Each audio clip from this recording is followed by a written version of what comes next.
Hingga kini, cerita tentang benua yang hilang Atlantis masih terselimuti kabut misteri. Sebagian orang menganggap Atlantis cuma dongeng belaka, meski tak kurang 5.000 buku soal Atlantis telah ditulis oleh para pakar. Bagi para arkeolog atau oceanographer modern, Atlantis tetap merupakan objek menarik, terutama soal teka-teki di mana sebetulnya lokasi sang benua. Banyak ilmuwan menyebutkan benua Atlantis terletak di Samudra Atlantik.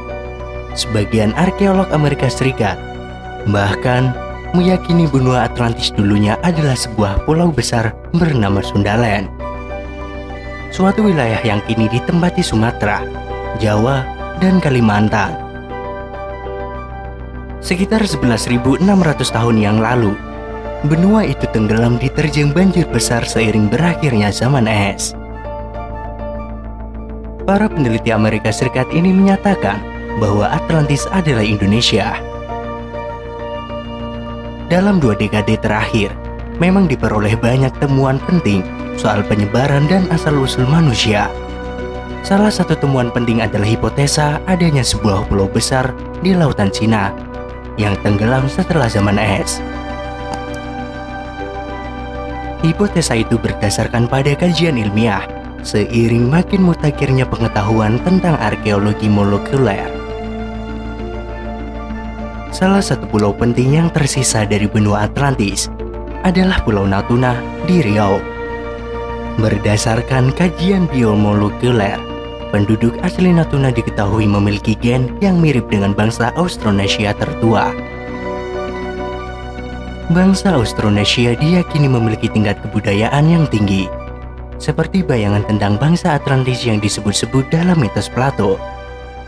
Ketika zaman es berakhir, yang ditandai tenggelamnya benua Atlantis, bangsa Austronesia menyebar ke berbagai penjuru dunia.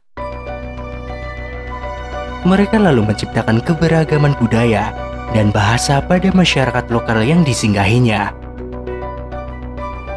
Pada 3.500 sampai 5.000 tahun lampau, kini rumpun Austronesia menempati separuh muka bumi. Memang ada pendapat dari sebagian pakar yang mengatakan bahwa benua Atlantis terletak di Indonesia. Namun hal itu masih debatable. Yang jelas, memang benar, ada sebuah daratan besar yang dulu kala bernama Sundaland.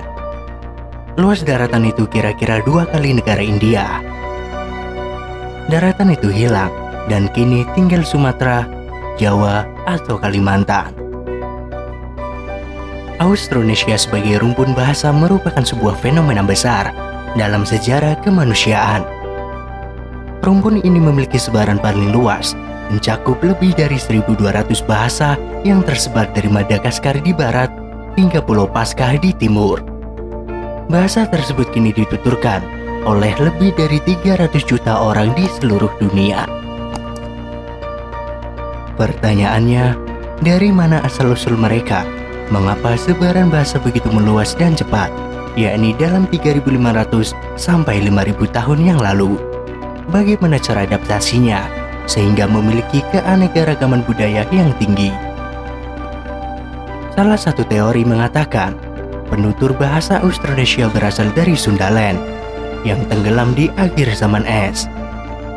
Populasi yang sudah maju, Proto-Austronesia menyebar hingga ke Asia daratan hingga ke Mesopotamia, yang mempengaruhi penduduk lokal dan mengembangkan peradaban, tapi ini masih diperdebatkan. Selain dari manuskrip kuno peninggalan Plato, kemungkinan besar Atlantis terletak di Indonesia dikuatkan melalui metode Quranic arkeologi atau penelitian dari teks-teks kitab suci Al-Quran yang dilakukan oleh Kepala Arkeologi Penelitian Gunung Padang. Meneliti dari manuskrip Al-Quran dibolehkan, karena dalam arkeologi, Al-Quran adalah artefak.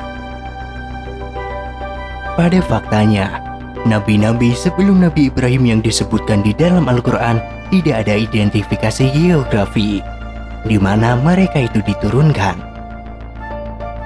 Nabi Adam, Nabi Nuh, Nabi Hud, Nabi Saleh, dan seterusnya. Itu tidak disebutkan dimensi ruangnya, tidak jelas dari mananya. Baru kemudian Nabi Yusuf disebutkan dari Mesir, dan nabi-nabi pranabi Ibrahim tidak disebutkan lokasinya. Dari segi waktu, dapat diperkirakan waktunya antara 25.000 sampai 5.000 tahun sebelum Masehi.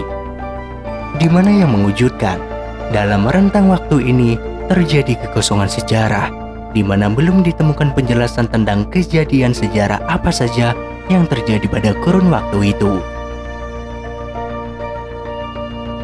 Fakta ini membuat seluruh kemungkinan menjadi mungkin. Karena kekosongan sejarah ini, maka semuanya jadi mungkin. Karena tidak ada ditulis dalam Al-Quran di mana sebenarnya nabi-nabi itu diturunkan. Sebagai contoh, tidak pernah disebutkan di manakah Nabi Adam alaihissalam diturunkan dari surga. Yang disebutkan hanya Nabi Nuh alaihissalam yang baterainya mendarat di Bukit Ararat. Tetapi Bukit Ararat itu di mana? Berangkatnya juga dari mana? Selain itu, umat para nabi terdahulu ini disebutkan hancur karena menyembah berhala. Berhala itu batu, berarti itu megalitikum. Dan kita bisa menemukan seluruh situs megalitikum di seluruh dunia. Kemungkinan bahwa bangsa-bangsa terdahulu berasal dari Atlantis juga kemungkinannya ada di Indonesia menjadi terbuka lebar. Fakta bahwa Atlantis berada pada sekitar 11.000 tahun yang lalu menjadi mungkin saja. Sesungguhnya, pada kisah-kisah mereka itu terdapat pengajaran bagi orang-orang yang mempunyai akal. Al-Quran itu bukanlah cerita yang dibuat-buat, akan tetapi membenarkan kitab-kitab yang sebelumnya dan menjelaskan segala sesuatunya, dan sebagai petunjuk dan rahmat bagi kaum yang beriman. Quran Surat Yusuf ayat 111. Dan kami hendak membinasakan suatu negeri, maka kami perintahkan kepada orang-orang yang hidup mewah di negeri itu. Tetapi mereka melakukan kedurhakaan dalam negeri itu, maka sudah sepantasnya berlaku terhadapnya perkataan ketentuan kami. Kemudian kami hancurkan negeri itu sehancur-hancurnya. Quran Surat Al-Isra ayat 16. Agar kami jadikan peristiwa itu peringatan bagi kamu, dan agar diperhatikan oleh telinga yang mau mendengar. Quran Surat Al-Haqqah ayat 12.